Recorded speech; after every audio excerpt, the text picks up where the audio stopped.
Imagine facing execution because of your faith in Jesus. Today, I share my story of how I stared death in the face and walked away defying the impossible. My name is Pastor Sheng. I am 42 years old.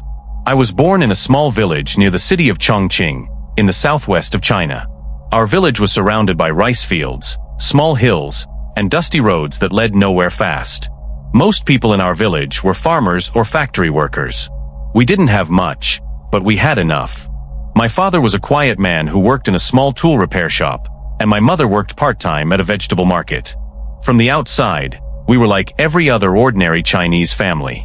But behind our closed doors, we lived differently. We followed Jesus. My grandmother became a Christian before I was born, through an old missionary friend she met during the 1940s. After that, the Bible became something we didn't talk about in public. We didn't display it on shelves. We kept it in a bag of rice in the storage room. I learned very early that our faith could bring us trouble, real trouble. Growing up, we didn't go to a church building. In fact, I didn't see a real church building until I was almost an adult. What we had were family meetings, as we called them, small gatherings in people's homes, usually on Sunday mornings before sunrise or late at night after work. Sometimes we met on someone's rooftop, sometimes in a field, and other times in the back room of a noodle shop. We called ourselves the church, but no one outside would have known. We had no signs, no crosses, no songs that could be heard through the windows. Everything was done in whispers, with caution. If we invited someone new, we never gave them full details. We would say, "Come have tea at this address."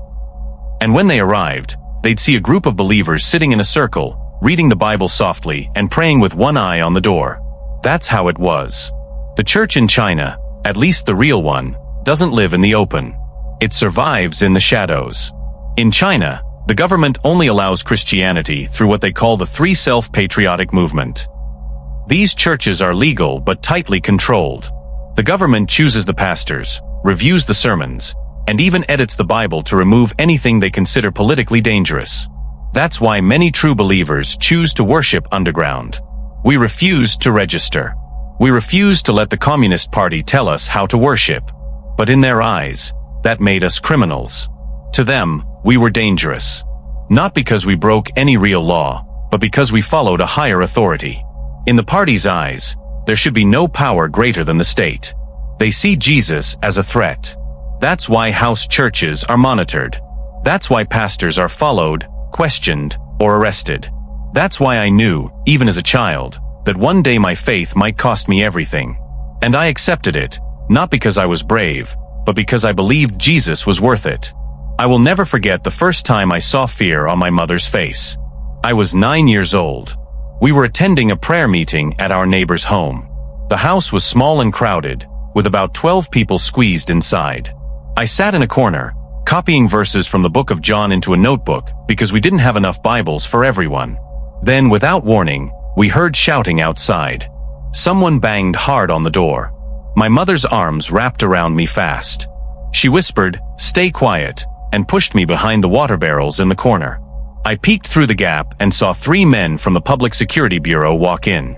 They began asking questions, checking IDs, and collecting anything that looked like Christian material. One of the men, an older brother from the village, was taken away in handcuffs. We never saw him again.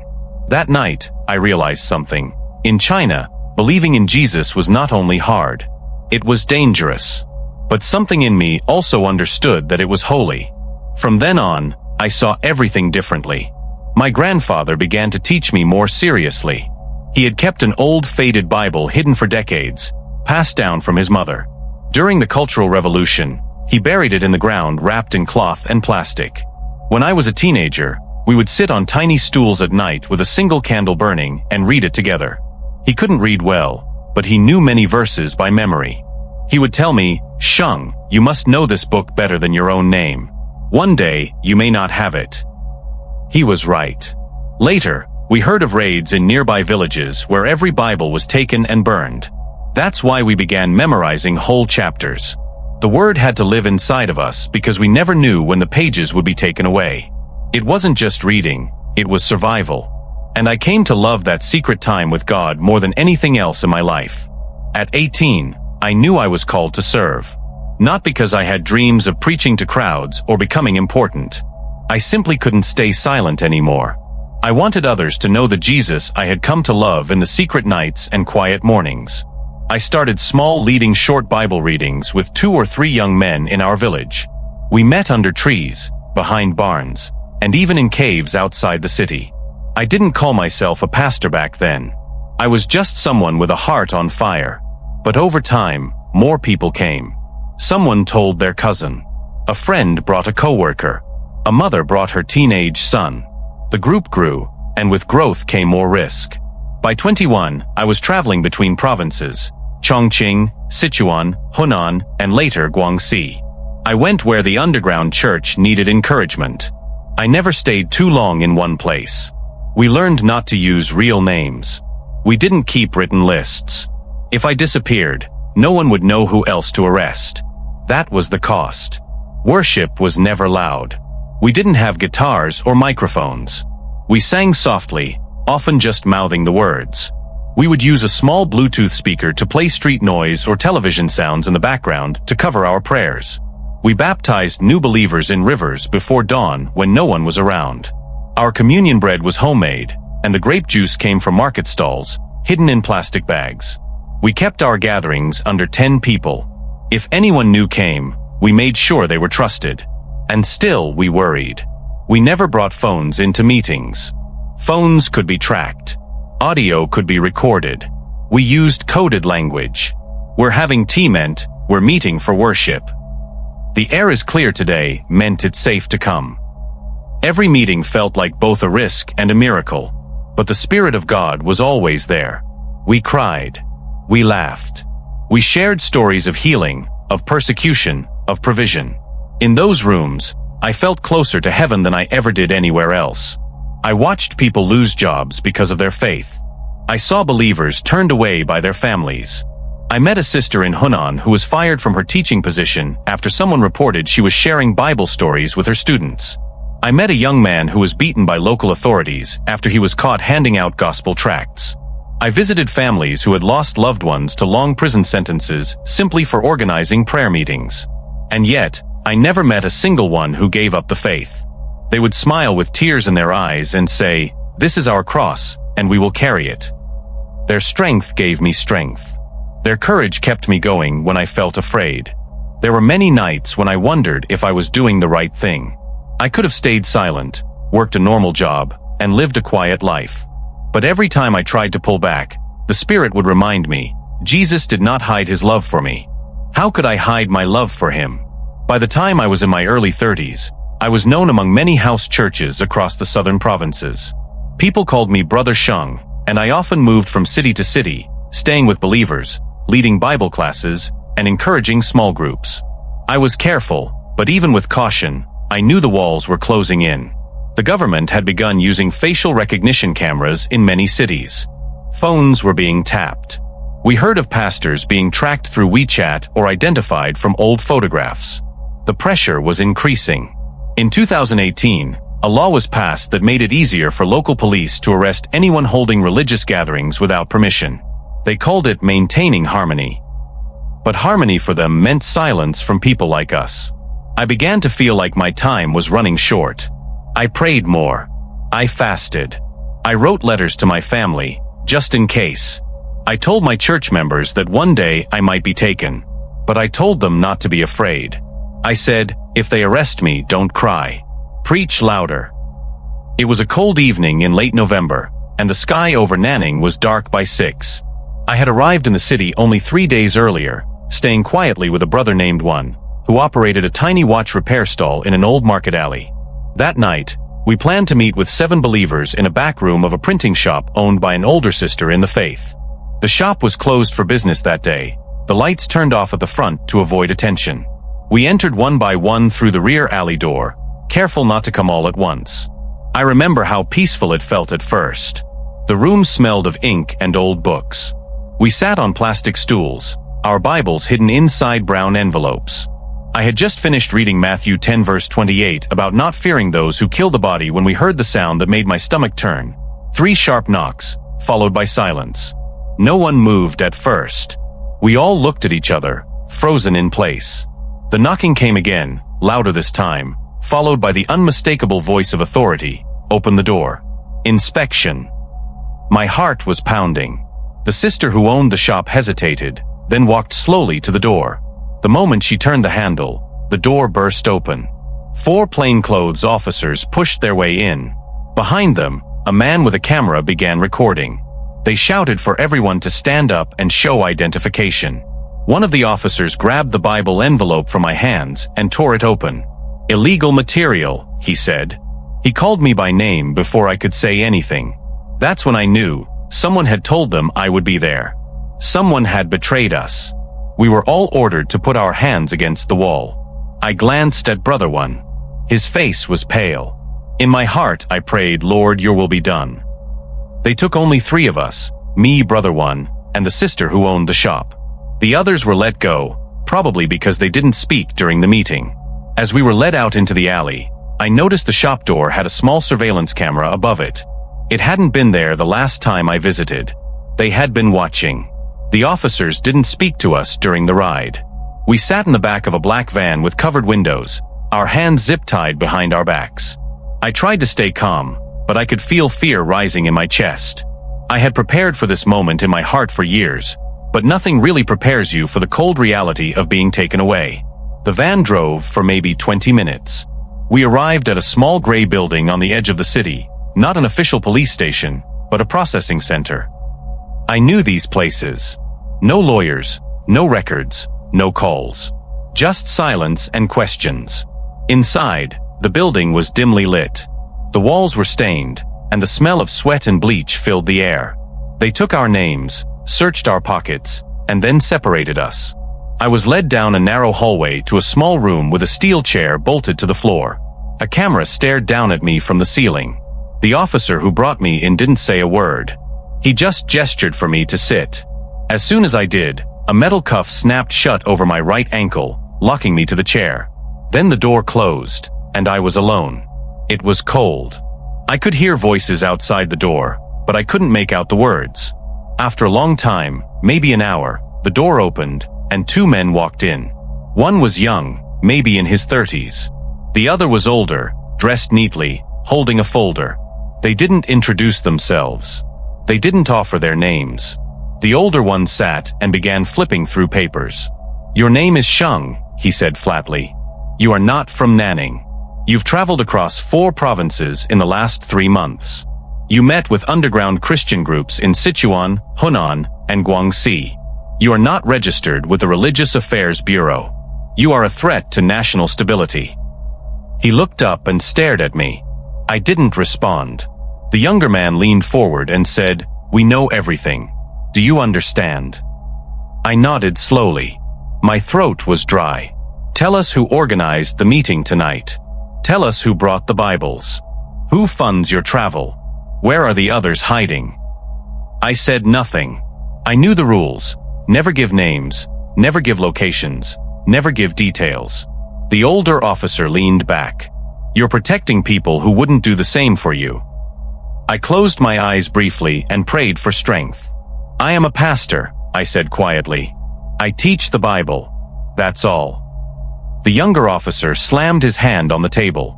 You teach rebellion, he said, and you will be broken. The psychological games began from that point. For the next few hours, they asked the same questions in different ways.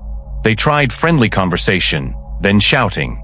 They said I would be free if I cooperated. They said the others had already betrayed me. They claimed Brother One had told them everything, that I was the leader. Then they changed tactics. They said my family would suffer. You have a sister in Chongqing, one said. Her job depends on her good record. What happens when we tell her employer she's related to a criminal? I felt the pressure closing in. I kept repeating one sentence, I have nothing more to say. At one point, they left me in the room alone again for over 2 hours. The light was too bright to sleep, and the metal chair was painful. My hands were still cuffed behind my back. I began to feel dizzy. My lips were dry. I started repeating Psalm 23 quietly to myself, even though I walked through the valley of the shadow of death. Sometime during the night, the door opened again. This time it wasn't the same officers. A new man came in. He was older, with glasses and a small notebook in his hand. He sat across from me and didn't speak for a full minute. Then he said, "Do you know why you're really here?" I said nothing. He smiled. "You think this is about religion. It's not. It's about control. And you're on the wrong side of it." He opened the notebook and showed me a page with photos. Grainy images of the meeting. People's faces circled in red. Mine included. Then he showed me another page. A message from a social media app. Sheng will arrive Friday. Meeting at the print shop confirmed. It was sent by someone I thought I could trust. A man I had prayed with, shared meals with. I couldn't believe it. Betrayal. That word hit like a stone in my stomach. I looked away from the photo. The officer closed the notebook and said, "It always comes from the inside." They kept me there for 3 days. No charges were officially filed. No one explained what would happen next. The food was barely edible, cold rice and cabbage soup. The room never changed. I was not allowed outside. I was not allowed to call my family. On the second day, they brought me a paper to sign. It said I had confessed to illegal religious activity and agreed to be monitored. I refused to sign it. The officer laughed and said, "Then we'll see what the higher office says." That night, they played loud recordings outside my door. Dogs barking, people screaming. I think it was meant to wear me down. It did. I felt myself slipping into something dark. I didn't know what day it was. I couldn't sleep. I couldn't think. All I could do was pray. I remembered something my grandfather once said, "When they lock you in, God walks in too." I clung to that, repeating it in my mind. God walks in too. God walks in too. On the third night, the younger officer returned. He stood by the door and said, "You will be transferred in the morning." I asked where, but he didn't answer. He only said, "Someplace quiet." That was when the fear really hit. Until that point, I thought maybe they would release me with a warning. Maybe a fine. Maybe surveillance. But when they said transfer, I knew this was bigger than I expected. I didn't ask any more questions. I didn't want to show fear. But inside, I knew. My life had just changed. I wouldn't be going home. I wouldn't be holding another house church meeting next week. I might never see my family again. The weight of that crushed me. When the door closed behind the officer, I broke. I cried for the first time in years. I cried not because I was afraid to die, but because I didn't know what would happen to the people I left behind. The sheep, the brothers, the sisters, my family, my church. I had been their shepherd. Now I was gone. That night, I didn't sleep at all. I sat in that chair, praying for every person I could remember. I prayed for Brother One. I prayed for the sister whose shop had been raided. I prayed for the man who betrayed me, though I still didn't understand why. I prayed for my mother, my younger sister, and for every house church leader I had trained over the years. I prayed that they would stay strong, that they would continue, that they would not let fear silence them. I prayed that the seeds we had planted would not die in the ground. I told God I was ready, whatever came next, whether prison or worse. I was not brave. I was terrified, but I had decided long ago that I would rather suffer with Jesus than live without him. I whispered those words through cracked lips, "I belong to you." And when the morning light came through the small window, I took a deep breath, ready to face whatever was waiting behind the next door. The next morning, 2 officers came and unlocked my ankle from the steel chair without saying a word. They handed me a blindfold and motioned for me to wear it. I obeyed. My wrists were tied again, and they led me through what felt like several hallways before pushing me into a vehicle.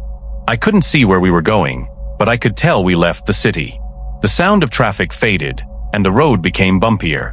After what felt like 2 hours, the van finally stopped.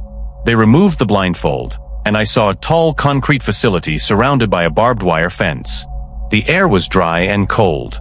I had been transferred to a detention center in a remote part of western Guizhou province. It looked like the kind of place built to be forgotten. No signs, no visitors. Just walls, cameras, and silence. That's where my life changed forever. That was where I began to count the cost. The cell they placed me in was shared with 4 other men. It was small, the walls damp and stained, the the toilet exposed in the corner. There were no beds, just a wooden platform along one side where we slept shoulder to shoulder. The guards gave us rice and boiled cabbage twice a day. No meat. No fruits. No outside contact. We were allowed out into a tiny courtyard for 10 minutes every 3 days. But even then, we couldn't speak. The first few days were the hardest. I had no Bible, no paper, no way to write or read. The silence in my heart felt louder than the noise around me. My cellmates were not believers. One was in for theft, one for political writing, and the other two for protesting land seizures. They were bitter, angry, and confused. I kept to myself. I prayed in whispers. At night, I would recite scriptures in my mind, the ones I had memorized years ago in the candlelit room with my grandfather. Interrogations resumed on the 4th day. I was taken from my cell early in the morning and brought to a small concrete room. This time, they didn't bother pretending. The questions were sharp, direct, and cold. They accused me of using religion to gather people against the government. They said I was poisoning minds, disrupting unity, and encouraging foreign influence. They showed me photos of people I had met. Do you know this man? Did you baptize her? How often did your group meet? I gave no names. I answered calmly, we met to read the Bible. Nothing more. They didn't like that. A guard behind me struck the back of my head with a thick folder. Not hard enough to break anything, just enough to send a message.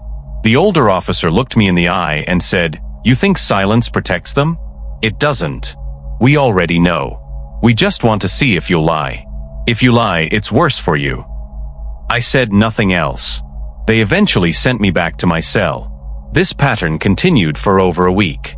Every other day, I was brought in for questioning. Sometimes they used kindness. Sometimes they used threats. Once, they brought in a fake letter, pretending it was from my sister, begging me to cooperate. Another time, they offered me early release in exchange for signing a document that labeled me a national threat who had reformed.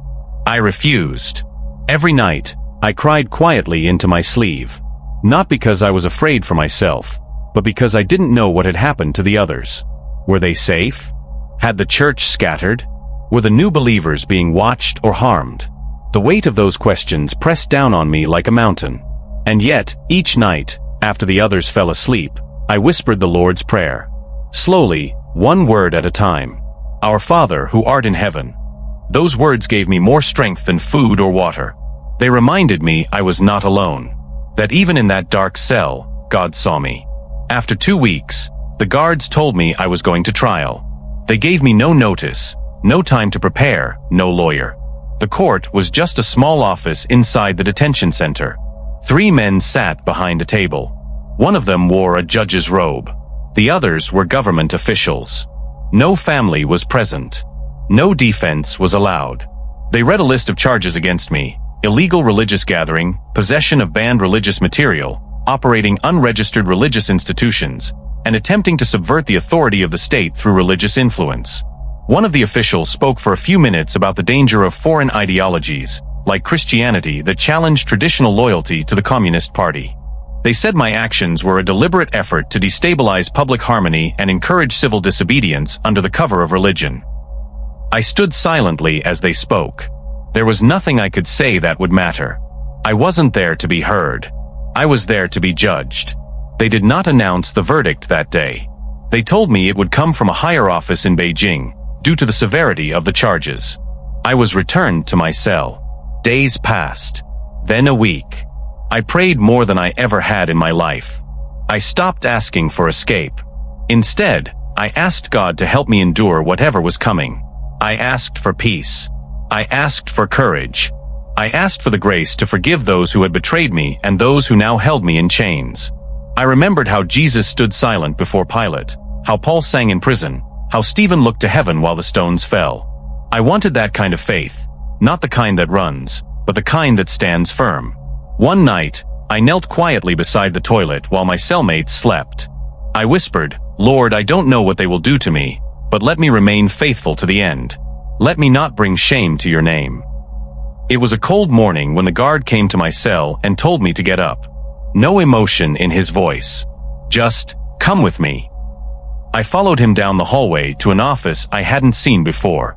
Inside was a man I had never met. He introduced himself as an officer from Beijing and read from a single page. I was found guilty on all charges. I was officially labeled a subversive element and a danger to the stability of the Chinese state. My sentence: death by firing squad. The words didn't feel real. They echoed in the room like they had been meant for someone else. I stood there frozen. No reaction came out of me, not fear, not anger, not shock. Just stillness. The officer placed the paper on the desk, looked up at me, and said, "You have 7 days. Use them wisely." That was it. No explanation. No appeal. No family visit. I was taken back to my cell, and the door closed behind me. That night, I lay on the wooden platform, staring at the ceiling, trying to understand what had just happened. I had always known this was possible. I had accepted it in theory. But now it was real. 7 days left. I thought of my mother, who would not even know until it was over. I thought of the brothers and sisters I had served, the baptisms in rivers at dawn, the quiet songs sung in candlelit rooms, the smiles of new believers. I thought of the man who had betrayed me. I thought of the guard who now watched me without emotion. I thought of Jesus in Gethsemane, alone, sweating blood. And I asked him to be near, not to deliver me, but to walk with me. I no longer prayed for release. I prayed for strength. I whispered, "Lord, let me die with my faith intact. Let me not curse them. Let me not break. Let me honor you in the end." Over the next few days, I was moved to a solitary cell. No windows. No contact. Just a meal slid through a slot twice a day. A Bible was not allowed, but the Word of God was in my memory. I recited chapters to myself every morning. Psalm 27, Romans 8, Philippians 1. I remembered what Paul wrote, "For to me to live is Christ, and to die is gain." I began to accept that truth deeply. I wrote imaginary letters in my head, one to my sister, telling her I loved her, one to the house churches, reminding them to stay bold, one to the man who betrayed me, saying I forgave him. Whether he knew what would happen or not, I could not carry bitterness. I thought about what I would say in my final moments. Not for the guards or the government, but for God. I decided that I would smile. Not because I wanted to die, but because I was going home. On the 6th day, I began to feel a strange peace. I no longer feared death. I feared dishonoring Christ. I feared that I would weep or beg or collapse in weakness. So I prayed for strength. I asked God to give me a heart like Stephen, to look to heaven and see Jesus standing. I had no way to know what the next day would bring. I slept a little that night, more than I expected. I dreamed I was back in my village, sitting with my grandfather under the stars, reading scripture by candlelight. In the dream, he smiled and said, "It's not the end, Sheng. It's the beginning." I woke up with tears in my eyes, but not of sadness. They were tears of hope. That morning, I knelt on the cold floor and lifted my hands. "Jesus, I'm ready," I said. "Not because I'm strong, but because you are. Walk with me, even to the end. Let me see your face." On the morning of the 7th day, a guard came to my solitary cell. He handed me a folded piece of clothing, plain, dark gray, with no markings. "Wear this," he said. I obeyed without a word. After I changed, they walked me down a different corridor, quieter than the others. I was placed in another cell, slightly larger, but with nothing inside except a chair and a low bed. The door was heavier, the walls thicker. This was the death cell, the place where prisoners were held in the final hours or days before execution. There was no clock, no window, no calendar. Time stopped existing. I didn't know if I would be taken in the morning, at night, or the next week. Every sound made me wonder if they were coming. Every silence made me question if they had forgotten. That room became the slowest place on earth, where every second carried the weight of eternity. The guards didn't speak to me unless necessary. Food was delivered quietly, plain rice and cabbage, as always. I had no access to books or paper, but I began writing letters in my mind. The first one was to my sister. "Dear May," I whispered into the dark. "I don't know if these words will ever reach you, but I want you to know I have peace. I am not angry, and I'm not afraid. God is with me here, just like he was with us as children, hiding Bibles in sacks of rice. I imagined her face as I spoke. I told her to stay strong, to keep the faith, and not to blame anyone. Then I wrote to the house churches. Brothers and sisters, if you hear of my death, let it make you bolder, not quieter. Let my last breath be a trumpet, not a silence. Preach louder. Love deeper. Hide the word in your hearts, and never stop gathering. These letters never touched paper, but they were written in heaven. As the hours passed, I prepared myself, not just emotionally, but spiritually. I began to rehearse how I would face the end. I prayed that my last words would be worthy of the cross. I did not want to beg. I did not want to show fear. I wanted to die like Stephen, with my eyes lifted up, seeing Jesus. So I began speaking to God constantly, whispering verses over and over. Though I walk through the valley of the shadow of death, I will fear no evil. I reminded myself that death was not defeat. For the world, this might look like failure. But in the kingdom of God, it was a seed planted. The blood of the saints has always watered the ground for revival. I prayed that my death would not be wasted. That someone in the prison, maybe even one of the guards, would ask, why did he die with peace? And maybe, just maybe, they would seek the Jesus I died for. One night, I was lying on the bed when a strange thought came to me. My life had felt short yet full. I was only 42, but I had seen things many men never see. I had watched the Spirit of God move in hidden places. I had baptized people who had never heard the name Jesus until weeks before. I had seen miracles, healing, deliverance, provision, in villages where no missionary had ever stepped. And though I had no wife or children of my own, I had spiritual sons and daughters scattered across provinces. I wondered if they were still gathering, if they were praying for me, if they knew what had happened. I hoped my story would not make them afraid. I hoped it would remind them that following Jesus is worth any cost. My life was not wasted. Even if it ended here, it had purpose. That thought gave me rest. It let me close my eyes and sleep. When I woke, I had no idea how long I had been asleep. The light never changed, and the silence never broke. But I felt something shift in me. I had reached the point where death was no longer something I feared. It was something I was ready to face. That morning, I knelt beside the bed and did something I had never done before. I prayed for the men who would kill me. Lord, I said, they do not know you. They follow orders, not because they are evil, but because they are blind. Open their eyes. Let them see your glory. Let my death be a seed that grows in their hearts. I prayed for the ones who gave the order, the officers, the judge, the officials who sat behind desks. I prayed for their families. I asked God to bless their children and give them peace. Forgiving them didn't make me feel heroic. It made me feel free. Hatred is a chain. Forgiveness is the key that breaks it. Then I thought about the man who had betrayed me, the one who shared the message that led to the raid. I didn't know why he did it.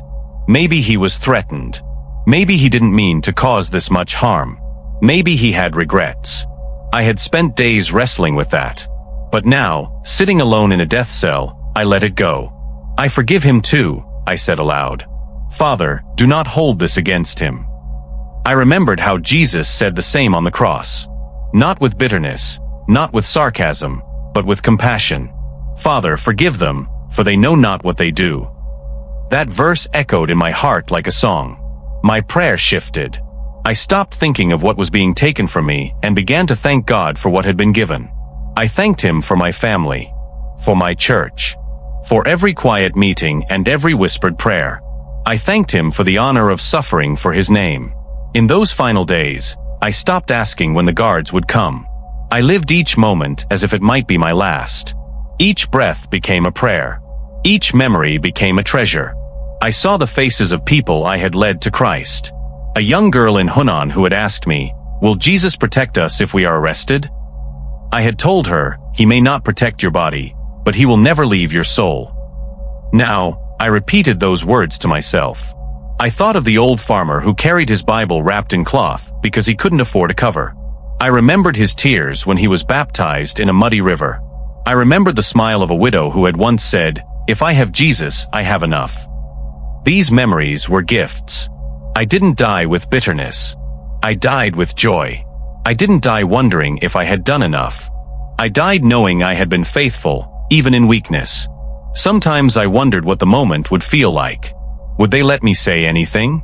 Would I be blindfolded? Would I hear the rifles being loaded? Would it hurt? These thoughts came, but I never let them stay too long. Instead, I would whisper, "Jesus, I trust you." That became my final shield. Not strength, not pride, not anger, just trust. Simple, childlike trust. I imagined what would happen after. Not to my body, but to my soul. I believed with all my heart that the moment the bullet entered my body, my spirit would leave this world and enter the presence of God. No pain, no fear, just light, peace, and the face of the one I had loved my whole life. I imagined falling into his arms. I imagined him saying, "Well done, my son." And that was enough. That hope gave me courage. That promise gave me peace. That vision gave me a smile that never left my face. One evening, I stood from the bed and began to worship quietly. No instruments. No lyrics in front of me. Just the songs I had memorized over the years. Songs we used to sing in secret. I began with a simple chorus. I have decided to follow Jesus. No turning back, no turning back. My voice cracked from dryness, but I kept singing. Then I sang another. Because he lives, I can face tomorrow. I sang until my voice was gone. Not for anyone else to hear, just for him. That moment felt like a holy place, like one of those tiny gatherings in a back room, except this time, it was just me and Jesus. I didn't know if I would make it through the night or if they would come for me at dawn. But I was ready. I had peace like I had never known. Not the peace of a quiet life, but the peace of a surrendered heart. The peace that comes when you know your soul is safe forever. I sat back down and imagined one last letter. This time, it was to Jesus. My Lord, thank you for finding me in a small village. Thank you for giving me a purpose greater than fear. Thank you for the brothers and sisters you gave me, for every soul we reached, for every tear we cried together. Thank you for never leaving me. Even here, even now, you are with me. And when the moment comes, I will not be alone. I will be held. I will be home.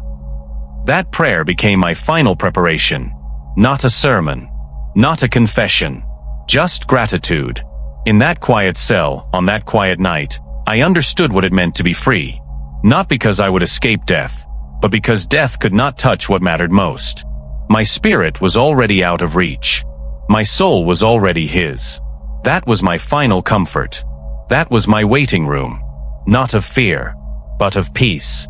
The morning began like every other in that death cell. Cold, silent, still. But as soon as I heard the key turning in the heavy door, I knew something was different. 2 guards stepped in. One held a piece of paper, the other stood behind him with handcuffs. Neither said a word. The paper was folded, sealed with a red stamp. The man handed it to me, and I noticed his hands were shaking. "Sheng," he said quietly, "you're being moved." I didn't ask where. I didn't need to. I had no possessions to gather. I stood up and held out my hands. The cuffs clicked over my wrists. I was led out through the long corridor I hadn't seen since I first arrived. I didn't speak. My heart was steady. This was it, the moment I had prepared for. I whispered to myself, though I walk through the valley of the shadow of death, I will fear no evil. And I meant it. We stepped outside, and the early morning light hit my eyes for the first time in days. The sun was hidden behind thick clouds, casting a gray tone over the compound. The air was cold against my face, but I welcomed it. A black van waited by the gate, its engine running. I was placed in the back seat between 2 guards. One held my arm tightly, as if I might try to escape, though I had no strength or will to run. I had already surrendered myself to the will of God. As the van pulled away, I realized we were not heading to any courthouse or larger prison. We were leaving the city, driving down long, narrow roads with no signs or markings. After an hour, we stopped at a fenced area surrounded by low hills. It looked abandoned. A few soldiers stood by the gate, holding rifles. One of them opened the door and pointed toward a small concrete structure in the distance. "There," he said. "Walk." I stepped out of the van. My legs were stiff, but I walked without resistance. The dirt crunched beneath my feet. As we approached the building, I saw it had no windows, only a steel door and faded white walls. Inside, I was told to sit on a wooden bench. A guard brought me water, which I drank slowly, each sip like a gift. Minutes passed in silence. Then a new man entered the room, a senior officer, older than the others, with medals on his chest and sharp eyes. He walked over to me, looked me over, and said, "Do you understand what is happening?" I nodded once. He opened a folder and read out loud, "You're sentenced to execution by firing squad under Article 300, subversion through illegal religious activity and promotion of destabilizing ideology." When he finished, he looked up and said, "You will be allowed final words. Choose them carefully." I swallowed hard and simply said, "I forgive you. All of you." He blinked but said nothing. I was led into another room.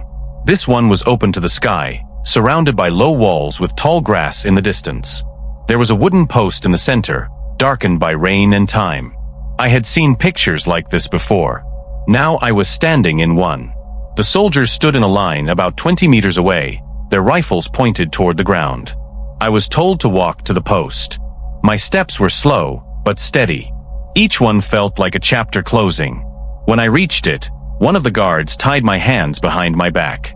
The rope scratched my skin, but I didn't resist. Another placed a cloth over my eyes. Darkness covered me, but I could still feel the light on my face.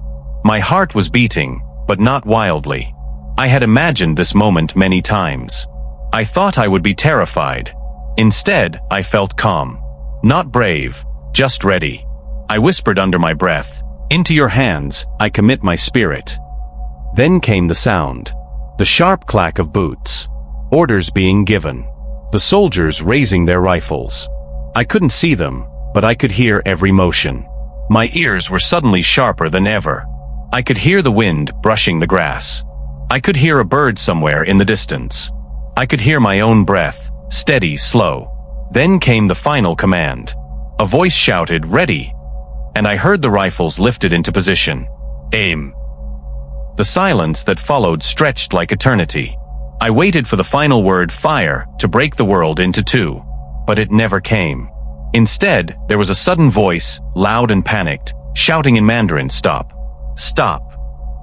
Footsteps rushed across the yard. Another voice, high-ranking, barked a command. The air shifted. The soldiers held their fire. I heard confusion. Shuffling. A voice close to my ear said, "Untie him." The cloth was ripped from my eyes. I blinked into the light, stunned.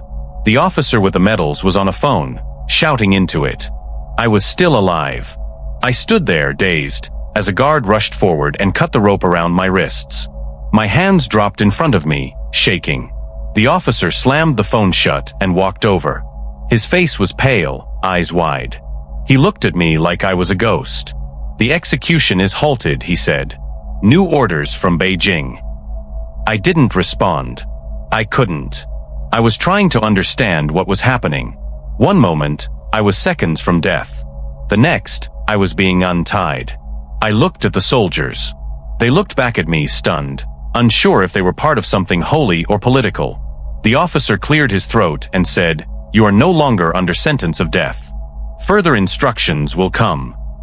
Then he turned and walked away. A guard placed a gentle hand on my back and said, "Come with me." I followed him silently, still numb. My legs felt like stone, but they moved. My mouth was dry. My spirit was stunned. I had lived. Back in the small concrete building, I was given water again and told to sit. No one spoke for a long time. I sat on the bench, eyes unfocused, hands in my lap. I kept whispering to myself, "Thank you, Jesus. Thank you, Jesus." Not because I understood, but because I didn't. I had made peace with death. I had accepted it fully. But in the final second, literally the final breath, God had intervened. I don't know if it was a phone call from a foreign diplomat, a last-minute appeal, or something more divine. All I know is that I was still breathing. I was not afraid anymore. I was not confused. I was overwhelmed by awe. I had walked to death and come back. Not by my strength. Not by legal appeal. But by the hand of God. That's the only explanation I had. And that was enough for me. Later that day, a new officer came in. He said, "You will be transferred again. Location not disclosed." I nodded. I didn't ask questions. I no longer needed to understand. I was loaded into another van and driven for hours. This time, no cuffs. No ropes. Just silence. When we arrived, I saw a much smaller facility, low fences, older buildings, fewer guards. It didn't look like a high-security prison. I was led to a simple room with a bed and a table. I was told, "You will remain here until further notice. You are no longer sentenced to death, but you are still under investigation." That night, I lay on the bed, staring at the ceiling. My body was tired, but my spirit was alert. I knew that something supernatural had happened. Whether through people, prayer, or pure miracle, God had reached into the hands of men and said, "Not yet." And the bullets never came. I was a dead man who walked out alive. My life would never be the same. The next few days were quiet. I wasn't interrogated. I wasn't questioned. I was simply held. No one explained what the future would hold. But I didn't need them to. I had already seen enough to trust that God was writing my story, even the parts one didn't understand. I began to pray again, not just for strength to die, but now for wisdom to live. What would I do if I was released? Where would I go? Could I ever preach again? Would I be watched forever? These questions came, but I didn't rush to answer them. I only prayed, "Lord, guide my steps. You brought me back. Now use me." I also prayed for the men who stood with rifles in front of me. I wondered what they thought in that moment. I wondered if any of them had gone home and asked, "Why was that man saved?" I prayed that God would meet them in dreams, in questions, in quiet moments they could not explain. More than anything, I prayed that the story would not be wasted. That my survival would be more than just a mystery. It would be a message. A message that God is alive, that His power reaches into the darkest places, that He can stop bullets with a single word. I didn't know who would hear this story, or how, but I knew it had to be told. Not to bring me attention, but to lift up the name of Jesus. The name that sustained me in a cold death cell. The name that gave me peace before the rifles were raised. The name that was still on my lips when the miracle happened. And if that miracle had come even 5 seconds later, I wouldn't be here. But God doesn't come late. He comes exactly when He means to. And in that moment He said, "Live." I spent several more weeks in that remote detention center, unsure what day it was or what would happen next. The guards no longer treated me with hostility, but they didn't treat me like a free man either. Every meal was delivered with silence. Every day passed without answers. I had not been sentenced again, nor released. I was somewhere in between, a man who should have died, but didn't, living in a space no one could explain.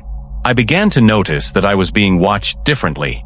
The guards were more cautious, sometimes whispering when I passed.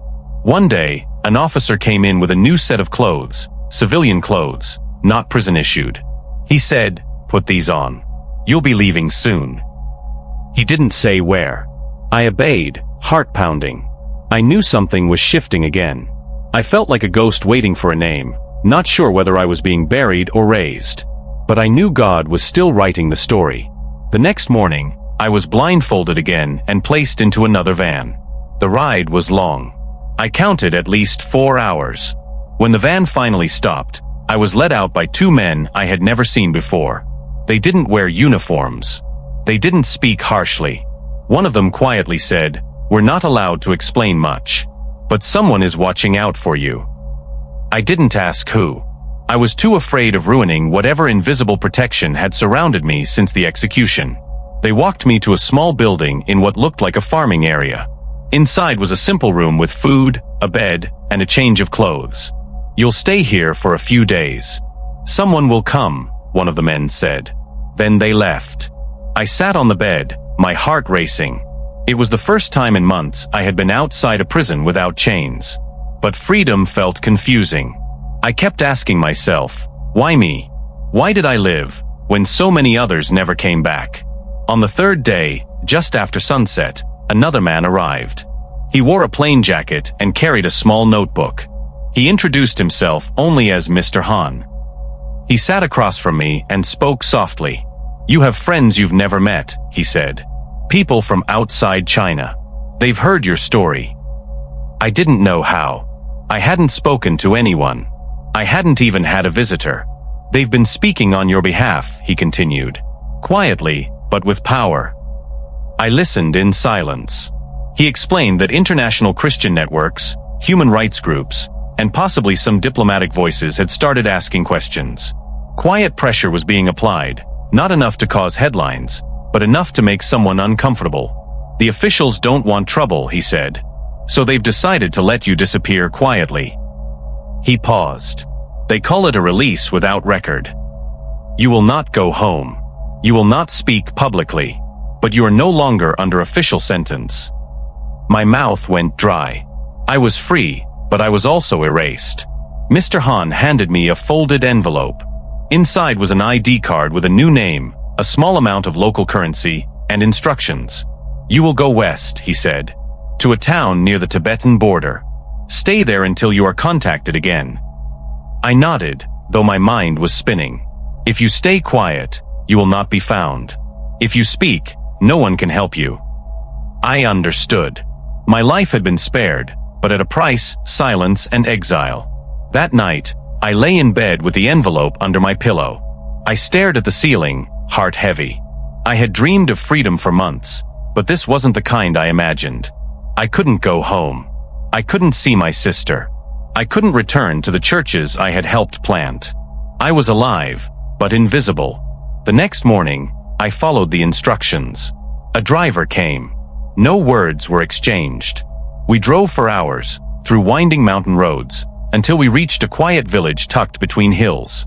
That became my hiding place. Life in the village was quiet, but strange.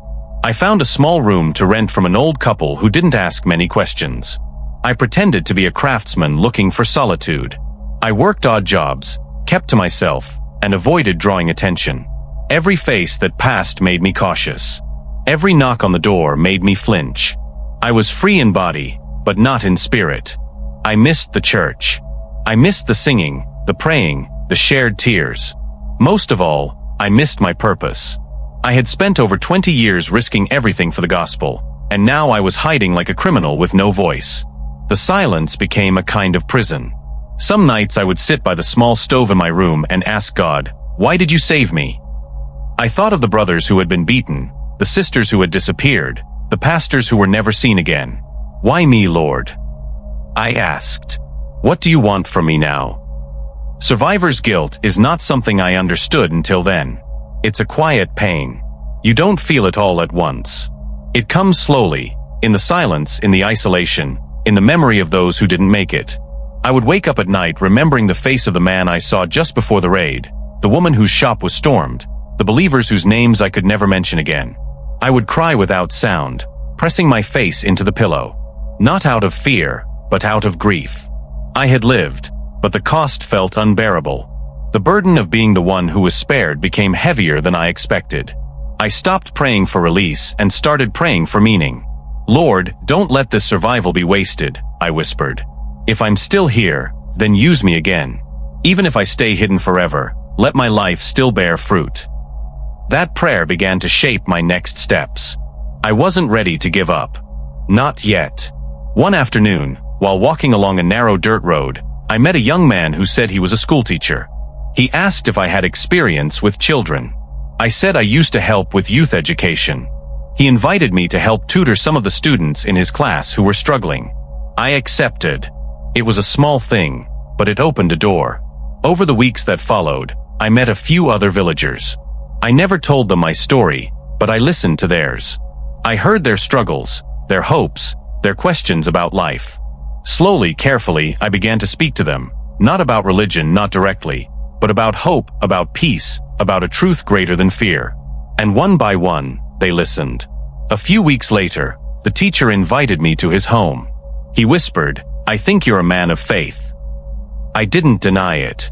He said, "So am I." Quietly, carefully, but yes. We prayed together that night. My heart burned again. From that moment, something awakened inside me. I realized I could still serve. Not loudly, not publicly, but still faithfully.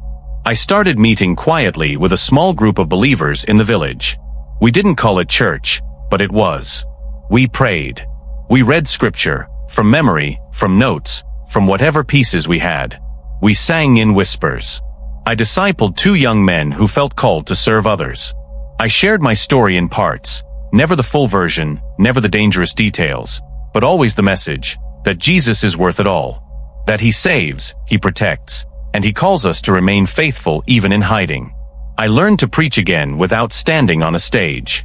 I learned to lead again without being seen. And I realized that freedom wasn't about being known. It was about being obedient. I was still in exile, still invisible, but I was walking in purpose again. And that was enough for me.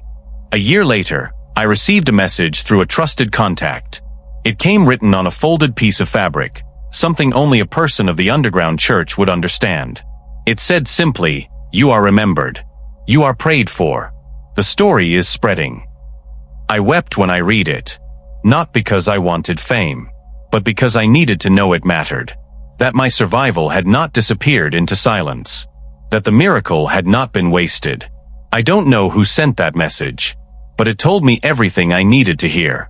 I was not forgotten. God was still using my life, even in exile, even in hiding, even when no one could see me. I was still part of his plan. I stood by the window that night, looking out at the stars over the mountains, and whispered, "Thank you, Lord. If you want me here, I will stay. If you call me elsewhere, I will go. Just never let me grow silent again." The village where I lived in hiding became a kind of quiet sanctuary. I stayed there for 2 full years, moving carefully and speaking very little. But over time, I could feel the Lord stirring my heart again. Not with fear, but with urgency. Though I was still in exile, still under quiet observation, the fire inside me had not died. I would walk through the market and feel tears come to my eyes, not from sadness, but from a longing to speak. I didn't want my story to be about survival. I wanted it to be a testimony. Not of me, but of Christ. I began writing again, not on paper, but in my mind, organizing memories, moments, and prayers. I didn't know when or how, but I believed one day I would share everything that had happened. Not in public. Not with microphones. But face to face, heart to heart, the way the underground church had always done. It began in small, quiet ways. A knock at the door. A whisper during a walk. A young believer asking, "Can we talk?" I never forced anything, but the Lord kept bringing people to me. A former student, a farmer's wife, a retired teacher, all curious, all searching. I never told them my full story. But when I shared parts of what I had seen and how I had survived, their eyes would fill with tears. I spoke of hope, of endurance, of the strength that comes when we have nothing left but faith. I told them, Jesus doesn't promise to take away the fire. He promises to walk with us through it. We would pray in small kitchens, in quiet courtyards, under the cover of trees. No recordings, no photos.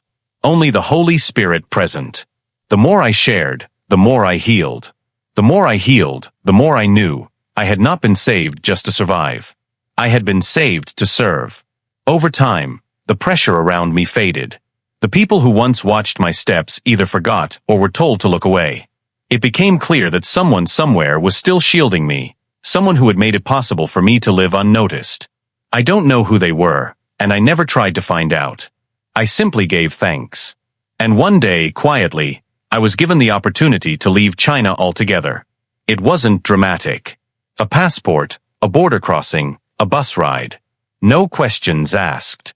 I arrived in a neighboring country where the church was legal, but still cautious. I was taken in by believers who knew how to move quietly. They gave me a place to stay, time to rest, and space to ask God what came next. I didn't speak at any large gatherings. I didn't write a book. I didn't let anyone use my name in a story. I simply opened my hands and said, "Lord, whatever you want now, I will do." My ministry began again, not on platforms, but in living rooms, in basements, in old barns. I met with house church leaders who had escaped persecution. I prayed with young believers hungry to know what it means to suffer well. I sat across from widows who had lost husbands in prison and told them, "Your tears are seen. Your pain is not wasted." I carried no title. I carried no ministry name. I carried only the message, Jesus is Lord, in China, in prison, in hiding, and now in freedom. Sometimes I would share the story of the execution day, the countdown, the voice shouting stop, at the final second. Every time, people would go silent. I told them I didn't know who made the call or why it came. I only knew that God had written it into the story long before the rifles were ever raised. Some wept. Some rejoiced. And some, especially the young ones, said, I want to live like that. What surprised me most was the hunger in believers who had never known persecution. I met Christians who lived in safe places, with open churches and legal gatherings, yet felt a lack of fire in their hearts. One young man said to me, we have freedom, but we've lost our urgency. I nodded, because I understood. Freedom without purpose becomes comfort. Comfort without sacrifice becomes weakness. I wasn't there to shame them. I was there to wake them. I told them, your freedom is a gift. Don't waste it. Pray for us. Give where you can. And speak up when others are silenced. I began urging them to use their open voices for those who had none. I never asked for attention or money. I only asked that they remember the suffering church, that they carry us in their hearts, and that they use their freedom to live boldly for Christ. That became my message. Pray, give, speak up, and never forget. Sometimes I would sit with pastors or small groups and share only one truth, that it's worth it. Every tear, every prison cell, every scar, every threat, every moment of loneliness and fear. It's all worth it for the name of Jesus. I told them, if I could go back in time, knowing everything that would happen, the arrest, the beatings, the death sentence, even the rope around my hands, I would still choose to follow him. I would still say yes. Because nothing in this world can compare to the joy of knowing Christ. That truth never changed for me. Whether I was hiding in a village, kneeling in a death cell, or now speaking in a quiet, safe house abroad, my testimony stayed the same. Jesus is faithful. Jesus is near. And Jesus is enough. I didn't survive to escape. I survived to proclaim. I didn't endure to forget. I endured to remember, and to remind others of what matters most. Now, years later, I live in a place where I no longer look over my shoulder. I walk through streets with no fear of being followed. I attend church without having to whisper. I pray aloud without covering the windows. And every time I do, I feel both joy and responsibility. Freedom is a blessing, but it is also a test. What will we do with it? I have chosen to use it to serve. I don't know how many more years I will live. I don't know if I'll ever return to China. But I know this, I will speak for those who can't. I will pray for those still in cells. I will teach others how to suffer with joy. And I will remind the church, everywhere I go, that the gospel is still worth dying for. Because once you face death and come back, you stop living small. You live for eternity. Every breath becomes a chance to testify. When I look back, I don't see a story of pain. I see a journey of grace. I have scars, yes. I have memories that still wake me in the night. But I also have peace. And I have the deep, unshakable joy of knowing that my life has counted for something more than comfort. I have seen the power of prayer. I have seen the miracle of survival. And I have seen the beauty of the church, both underground and above ground, standing strong in every corner of the world. I am not a hero. I am just a servant. But I carry a message that is not mine. And until my last breath, I will declare it boldly, Jesus is Lord.